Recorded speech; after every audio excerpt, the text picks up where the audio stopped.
Is America going in the right direction? What is the outlook for America's future? Why do almost 70% of Americans polled believe that our nation is seriously off on the wrong track?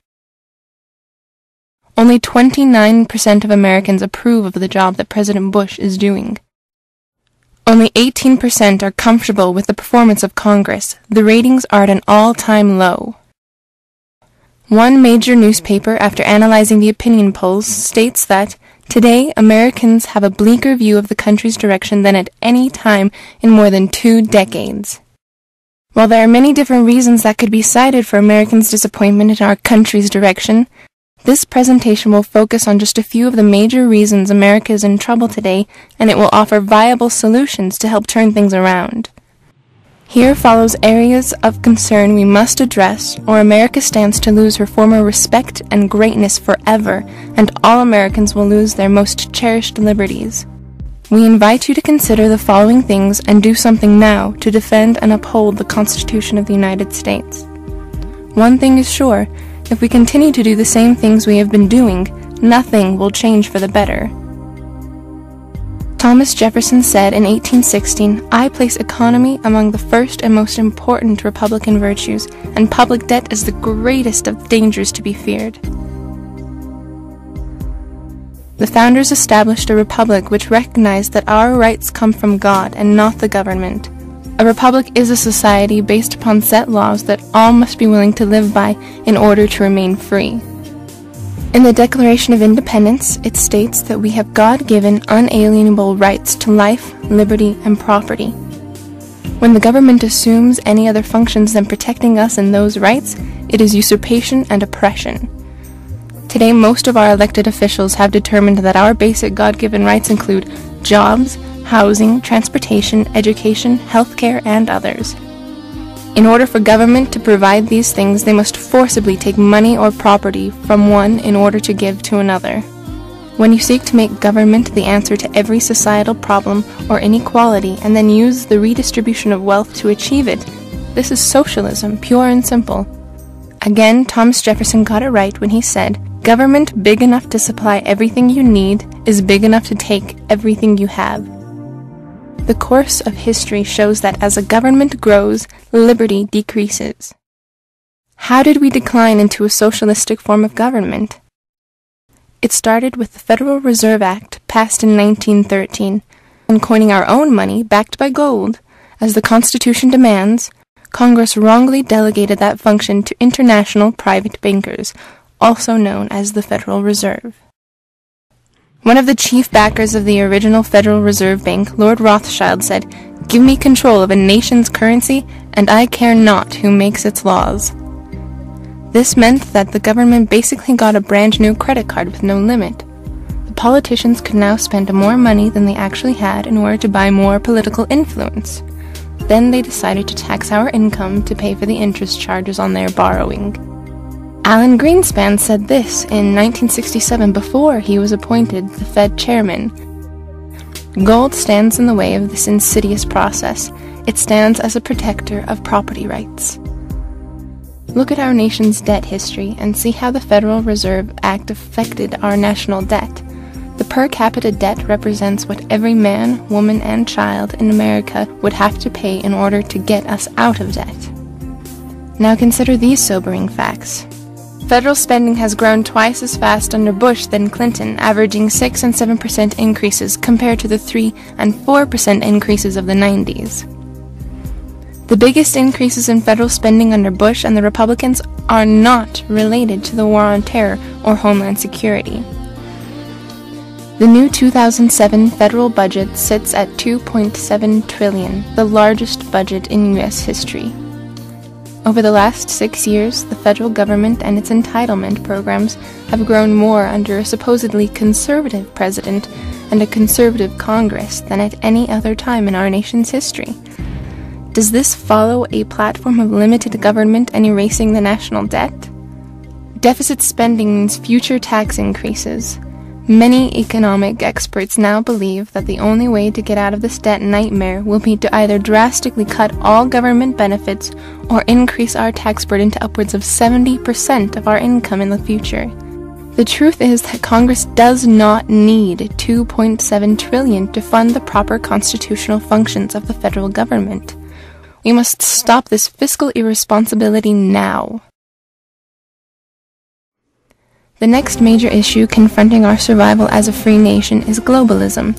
Under both major political parties, America is losing its sovereignty and independence, and the result will be a loss of our constitutional protections. The globalist agenda has been highly promoted by just about every presidential administration since Woodrow Wilson, with help, of course, from congressional Republicans and Democrats and the courts. But there has been more advancement of internationalism over the last 6 years than ever before.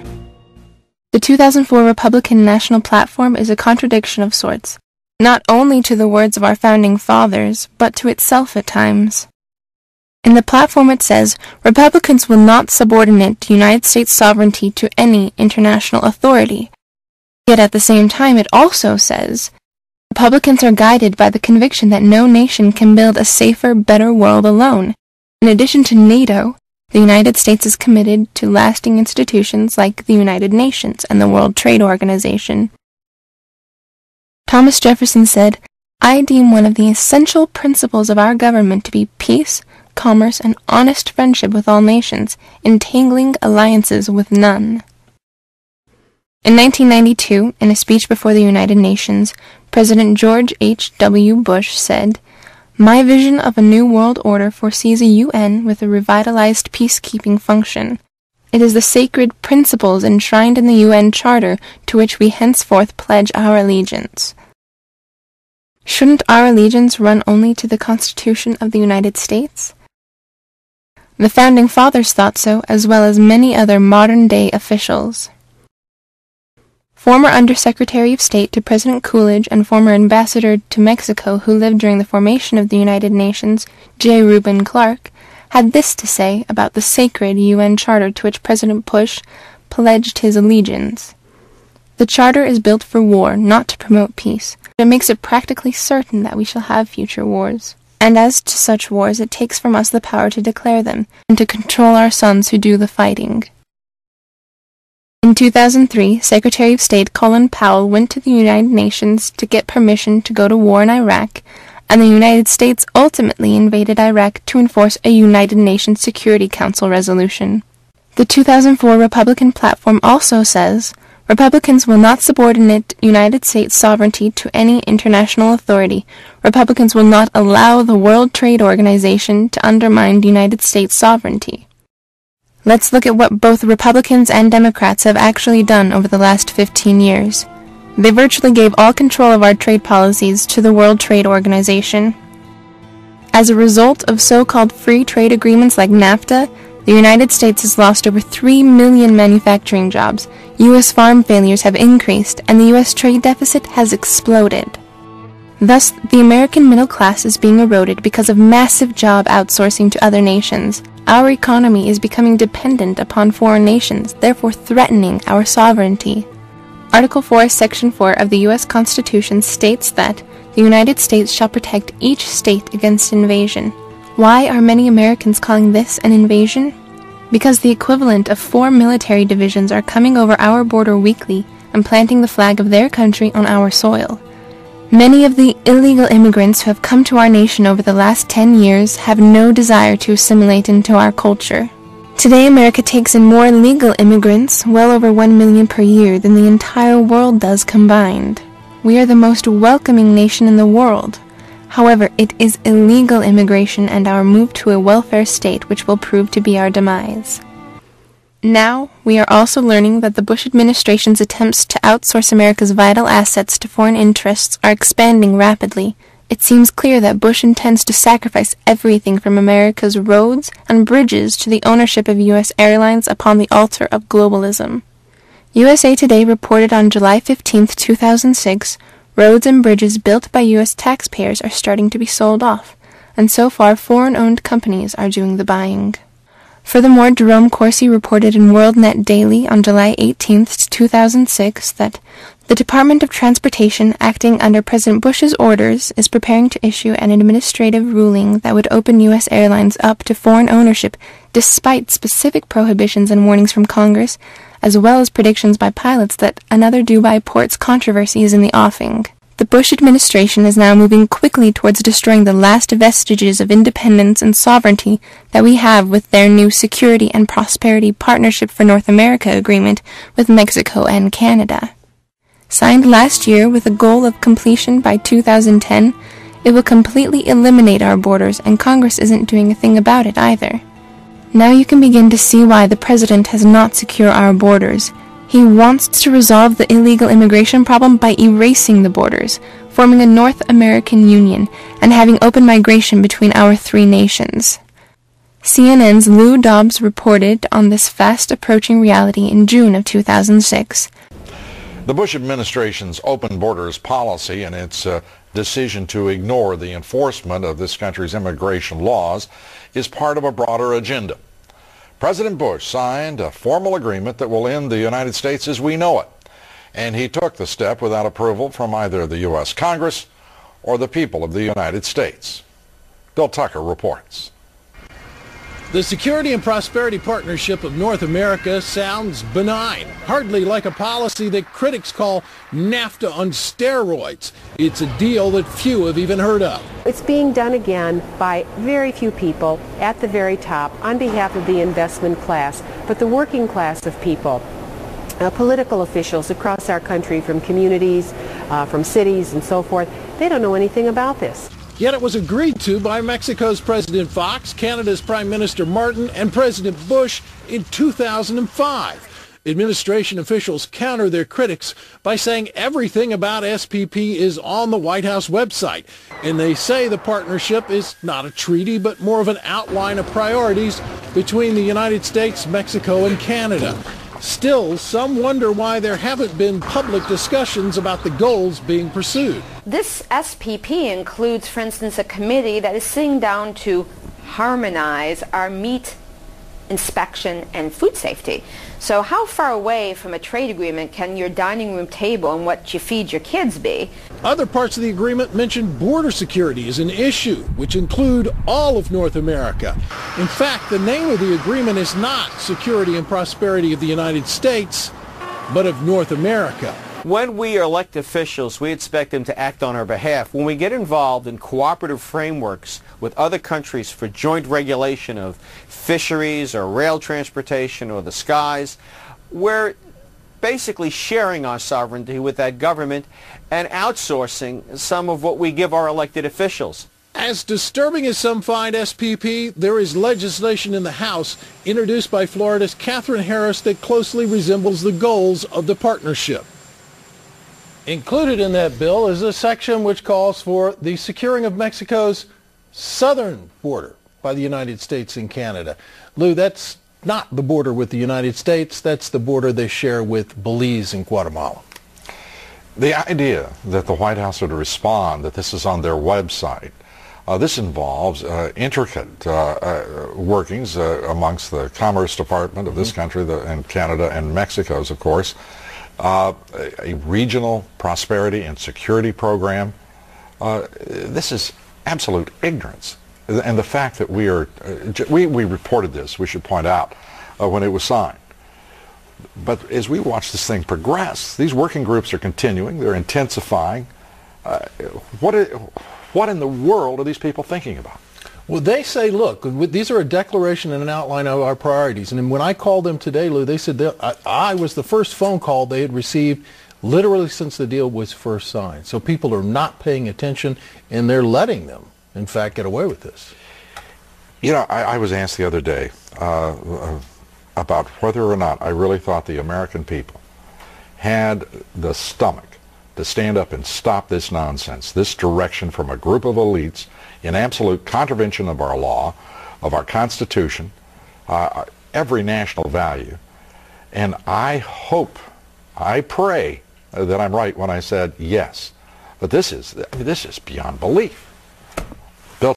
The dissolving of America into global government has been the goal of the same powerful elites that Lou Dobbs referred to in that video clip. Many of these corporate, political, and media elites are members of a group called the Council on Foreign Relations, or the CFR.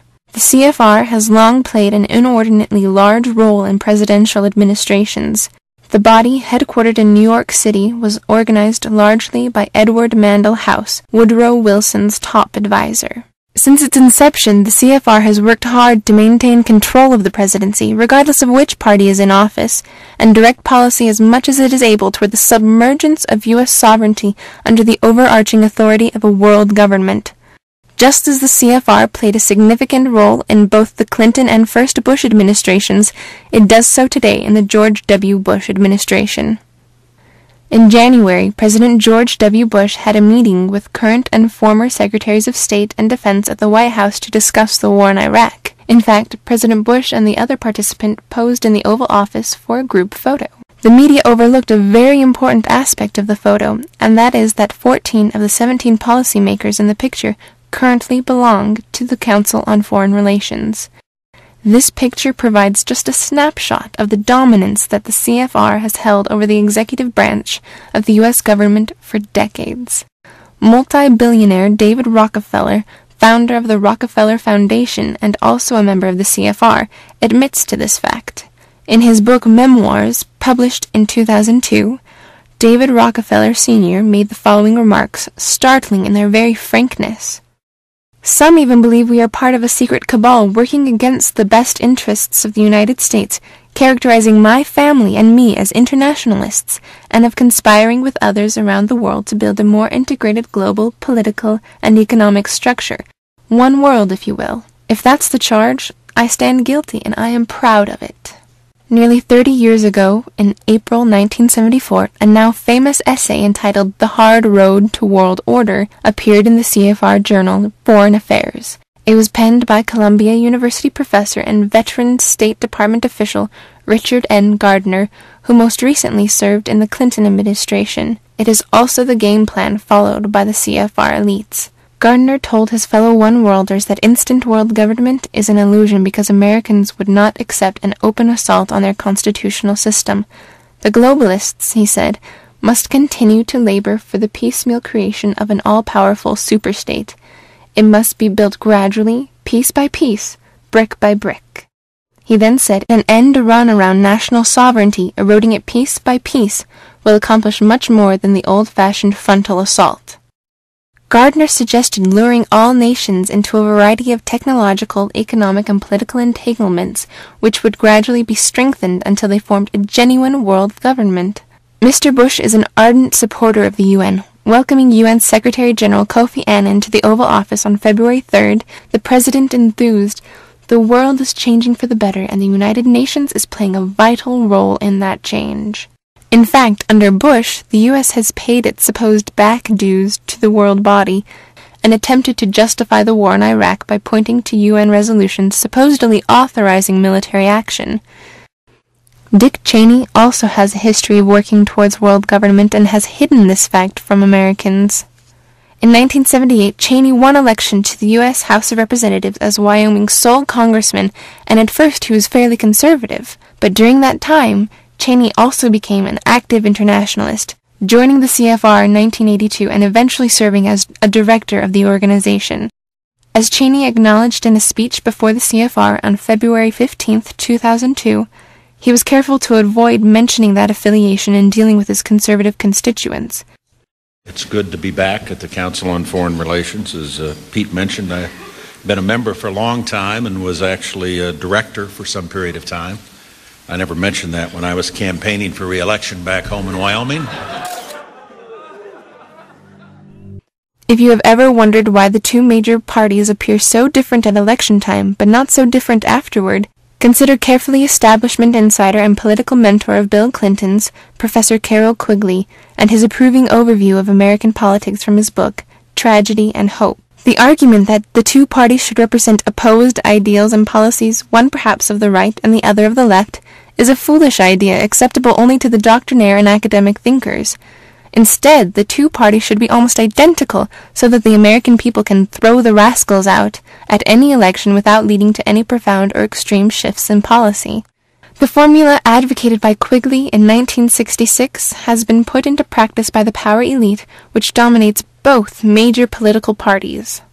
Above all other dangerous issues that we now face in America, and of which we must stop now, It is the loss of our constitutionally protected liberties. Again, this is the result of both negligence and ignorance from both major political parties, but it has also come by design. Benjamin Franklin stated, "Those who would sacrifice essential liberties for a little temporary safety deserve neither liberty nor safety." The Constitution of the United States was divinely inspired and given to mankind to be a beacon or example of freedom. It is what God would like all of his children to choose to be governed by.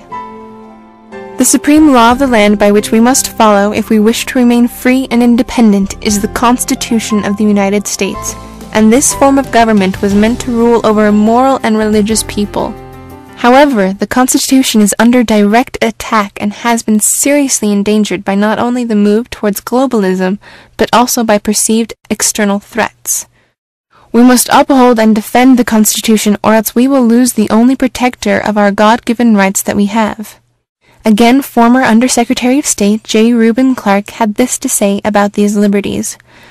"The principle of allegiance to the Constitution is basic to our freedom. When you see government invading any of these realms of freedom which we have under our Constitution, you will know that they are putting shackles on your liberty, and that tyranny is creeping upon you, no matter what the reason and excuse therefore may be." The current administration is certainly trying to give us a reason and excuse to justify taking away our liberties. They have ingrained in the minds of Americans that we are constantly under threat of terrorist attack. They have undertaken dangerous precedents that cannot be reversed in legislation like the USA Patriot Act, signed just after 9/11 and renewed last year after a series of attacks in London. It is interesting to note the Webster's Dictionary definition of terrorism: systematic covert warfare to produce terror for political coercion. Now consider this collection of quotes taken from the 2004 Republican National Convention speeches given by prominent Republican leaders and even one Democrat. Determine for yourself if you think there's a subliminal message being sent to the American people to get them to sacrifice essential liberties for safety. Keep in mind while viewing this that not one quote was repeated in making this montage. Great city, we saw tragedy arrive on a quiet morning. September the 11th. September the 11th. September the 11th. September 11th. September 11th. September 11th. September 11th. September 11th. September 11th. September 11th, September 11th. September 11th. September 11th. September 11th. September 11th. September 11th. September 11th. September 11th. September 11th. September 11th. September 11th. September 11th. September 11th. September 11th. September 11th, 2001. Saddam Hussein. Saddam Hussein. Saddam Hussein. Saddam Hussein. Saddam. Saddam. Saddam. Saddam. Saddam. Saddam. Saddam. Saddam. Saddam. Saddam. Saddam. Saddam. Saddam Hussein. And danger. Continuing danger. Hour of danger. Very, very dangerous world. A grave new threat. Horrific acts of atrocities. Murderous regimes Dedicating to killing us. tyranny and terror. Slaughtered thousands. Weapons of mass destruction. Weapons of mass destruction. Weapons programs. The deadliest of weapons. Terrible weapons. Nuclear weapons. Nuclear weapons.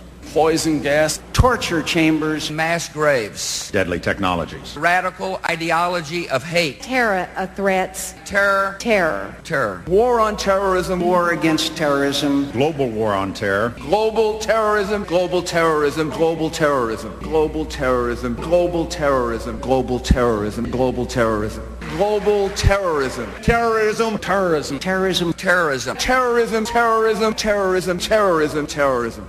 The evil terrorists. Terrorists. Terrorists. Terrorists. Terrorists. Terrorists. Terrorist, terrorist, terrorist, terrorist. Terrorist. Terrorists. Terrorists. Terrorists. Terrorists, terrorists, terrorists, terrorists, terrorists, terrorists, terrorists, terrorists, terrorists, terrorists, terrorists, terrorists.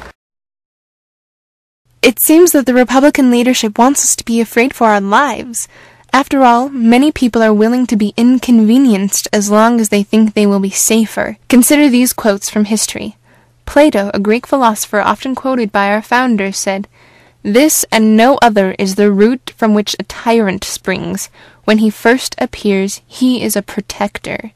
Soviet dictator Joseph Stalin, the easiest way to gain control of a population is to carry out acts of terror. The public will clamor for such laws if their personal security is threatened. If the current administration and congressional Republicans and Democrats truly wanted to protect us, why didn't they secure our borders immediately after the 9/11 attacks? Why do they continue to keep our borders wide open so that any supposed terrorist could just walk across into our country? The U.S. Patriot Act was prepared long before September 11th and is hundreds of pages long, and almost none of the members of Congress who voted it into law even read the legislation before voting for it. The Patriot Act severely threatens our Bill of Rights and has completely obliterated the Fourth Amendment of the Constitution. Just think about all that has happened over the last 5 years as a result of what happened on 9/11. Do these things truly provide the excuse to destroy our constitutionally protected liberties? If we lose our Constitution, we no longer have any protection against a tyrannical government and a total loss of liberties. All of these things were foreseen years ago by many people who tried to warn us. One of those was former Agricultural Secretary Ezra Taft Benson, who said way back in 1976, "At this bicentennial celebration we must, with sadness, say that we have not been wise in keeping the trust of our founding fathers. For the past 2 centuries, those who do not prize freedom have chipped away at every major clause of our Constitution, until today we face a crisis of great dimensions. We must act now, or else we will lose our freedoms forever." A constitutional scholar and historian, Stephen Pratt, gave a great presentation about why we should never vote for the lesser of 2 evils. In this video, he compares 2 well-known politicians. My friends will say to me, kind of apologetic, there's nothing we can do. All we have is the choice of voting for the lesser of 2 evils. Now, you've all heard that. Probably said it. Now we're going to give you a picture, and we're going to say you're going to go to the polls in November, and this is your choice. And you believe that the only choice you have is voting for the lesser of the 2 evils. Well, which one are you for? I would vote for Hitler. The body count. If you're going to go by body count, you better vote for Hitler, because Stalin did a lot more damage to bodies than Hitler did. A lot more. Stalin, no. Hitler, yes. Oh, I'm for Hitler. See how stupid that is? Some people say, well, that's an absurd example. Okay, let's come up to today. Let's suppose you're going to go to the polls in November. Now, we have a track record on these 2 men. We go to the polls in November, and these are the 2 candidates, and we have to choose. And we're going to vote for the lesser of 2 politicians. Don't want to call a president evil. It's okay. We're going to keep with politicians here. Which one is the lesser of the 2 politicians? Well, I got to this point in my thinking, my critical thinking, and it says, well, I need a test. I need some measuring standard. It can't go by emotion. We all know that Clinton's a despicable adulterer. We wouldn't want to vote for him. Let's take a more subjective test. I wrote some questions for myself as I started to try and critically evaluate our history. Just think in terms of the lesser politician. Which is the lesser? Which man encouraged the lesser number of illegal aliens to enter the United States? Which man spent the lesser amount of taxpayer dollars unconstitutionally? Which man increased the national debt the lesser amount? Which man advanced the lesser amount of bloated bureaucracy during his administration? Which man sent the lesser amount of American soldiers to serve as world policemen without a congressional declaration of war? Which man told the lesser number of lies to the American people?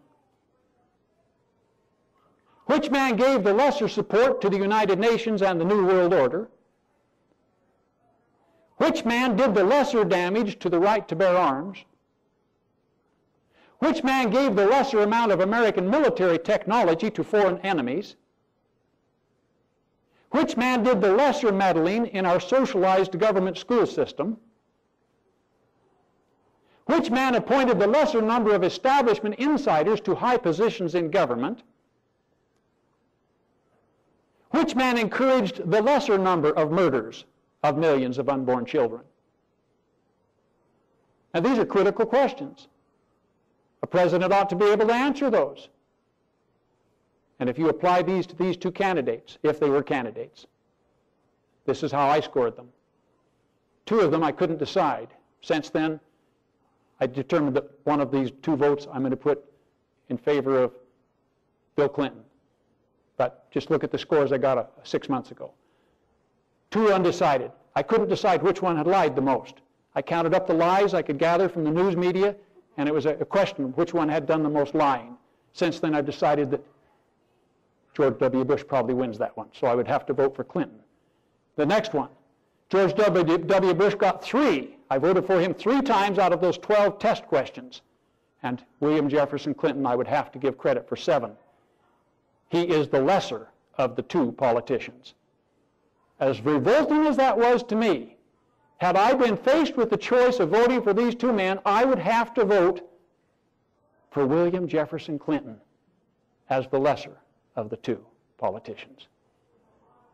From this presentation, as well as the proof that we have seen of a plan to use the two major parties to push forth the same agenda, it should now be obvious that to continue to vote for the lesser of two evils in America today will lead to national suicide. There are candidates from other parties who may be worthy of our support, but he can't win, is the common response. Our reply is, so what? Elections are not football pools in which the object is to win a bet. The purpose of an election is not to pick winners, but to support candidates who reflect our personal principles. If the general population is not educated about the Constitution and the limits it puts on the federal government, how can they hold their elected officials accountable? If every citizen doesn't do their duty, then these disturbing trends will continue. Thomas Jefferson said, "Anyone who desires to be ignorant and free desires what never was and never will be." There is a true constitutional conservative party in America today seeking to defend moral issues. They are seeking to return our nation to its founding principles and hence to our original greatness by following the original intent and the inspired direction given by our founding fathers. Now is the time to study, understand, and restore the greatest principles of self-government that the world has ever known, as declared in the Declaration of Independence and intelligently designed in the Constitution of the United States. Again, Plato had prophetic words of wisdom for us when he said, "The penalty good men pay for indifference to public affairs is to be ruled by evil men." We have a responsibility to seek truth and then practice freedom by electing good, wise, and honest people who are grounded in correct constitutional principles to represent us locally and nationally. We must also educate ourselves in the proper role of government now. The United States of America is a great nation, and it's worth saving. Please stop voting for the lesser of two evils and help America return to her former greatness and respect.